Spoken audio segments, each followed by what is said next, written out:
आज मैं एक महत्वपूर्ण विषय पर चर्चा करने वाला हूँ, जो भारतवर्ष के लिए ही नहीं बल्कि विश्व के लिए महत्वपूर्ण माना जाता है। एक ऐसा काव्य जो हमें संस्कृति, सभ्यता, लोकाचार और जीवन जीने की कला को दर्शाता है। अगर हम सही ढंग से अध्ययन करें तो निश्चित रूप से हमारे जीवन में कभी कोई कठिनाई नहीं होगी, और वो है रामायण। रामायण एक ऐसा महाकाव्य है जो विज्ञान, राजनीति शास्त्र के बारे में दर्शाता है। बात ऐसी है कि जब विश्व में ऐसी शक्तियाँ जो अधर्म के लिए कार्य कर रही थी, उस पर जब धर्म हावी हुआ तो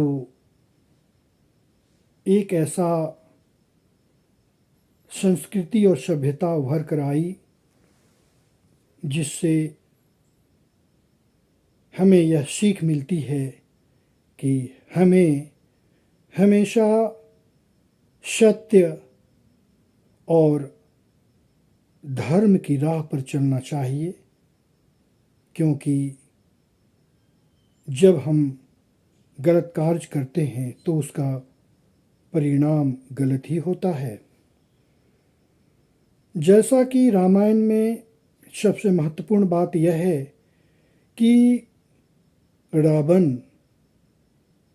के बारे में कहा जाता है कि जब रावण चलता था तो धरती कांपती थी। रावण के पांडित्य पर कोई प्रश्न चिन्ह नहीं लगाया जा सकता है।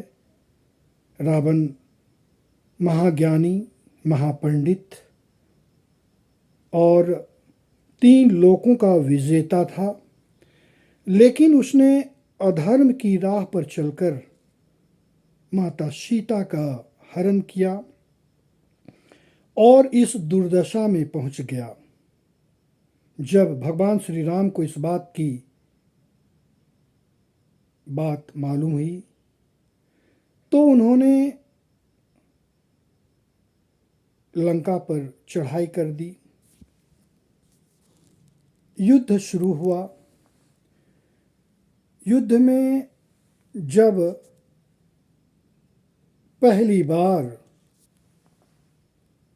भगवान श्री राम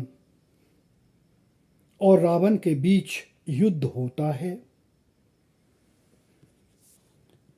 रावण का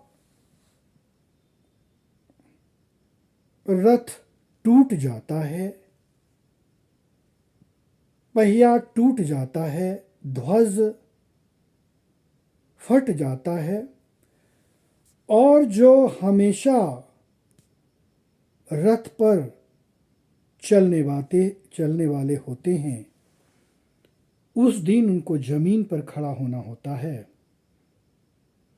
तब भगवान श्री राम रावण से कहते हैं, वाह रावण वाह, वास्तव में तुम परम शक्तिशाली हो, लेकिन तुमने अधर्म की राह पर चलकर तुम इस दुर्दशा पर पहुंच गए। रावण भक्त और ज्ञानी में अंतर होता है। भक्त अगर मूर्ख भी होता है तो दिल का सरल और सच्चा होता है। तुम ज्ञानी होकर भी इस दुर्दशा में पहुंच गए। स्वर्ण लंका के राज सिंहासन पर बैठकर भी तुम्हें कांटे जैसा चुभन महसूस कर रहा है। रावण भगवान शिव की प्रचंड शक्तिशाली त्रिशूल जैसा पवनसुत हनुमान की मुष्टिका का प्रहार तो तुमने सहन कर लिया। वास्तव में तुम परम शक्तिशाली हो। लेकिन रावण, तुम इस वक्त दुर्दशा में हो। एक घायल सर्प की तरह बचने के लिए तुम बिल की तलाश कर रहे हो। रावण, तुमने एक बार लक्ष्मण से कहा था, हमारे यहाँ धर्म और नीति नहीं होता है। लेकिन रावण, हमारे यहाँ युद्ध में भी धर्म और नीति को माना जाता है। तुम इस वक्त निहत्थे हो, शस्त्र विहीन हो, और हम रघुवंशी निहत्थे शस्त्र विहीन पर कभी वार नहीं करते। तुम जाओ और अगले दिन शस्त्र लेकर आना, तब हम तुमसे युद्ध करेंगे। ये भगवान श्री राम मर्यादा पुरुषोत्तम ने कहा, और उन्होंने भारतवर्ष को ही नहीं बल्कि विश्व को संदेश दिया कि निहत्थे पर कभी वार नहीं करना चाहिए।